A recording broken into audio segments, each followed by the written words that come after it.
আব্দুল্লাহ ইবনে মাসউদ রাদিয়াল্লাহু তাআলা আনহুর বর্ণনা, আমি আল্লাহ নবীকে প্রশ্ন করলাম, ইয়া রাসূলুল্লাহ, আল্লাহর কাছে সবচাইতে প্রিয় আমল কোনটা আপনার কাছে জানতে চাই।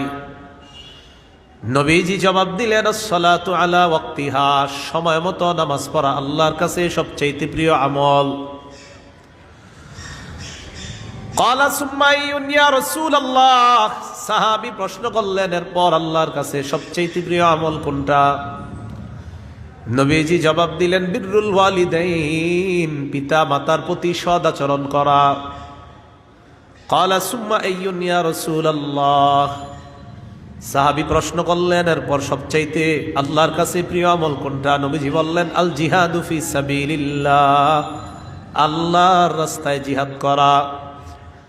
তাহলে হাদিসের মধ্যে নবী এক নম্বরে বললেন সময় মতো নামাজ পড়া আল্লাহর কাছে সব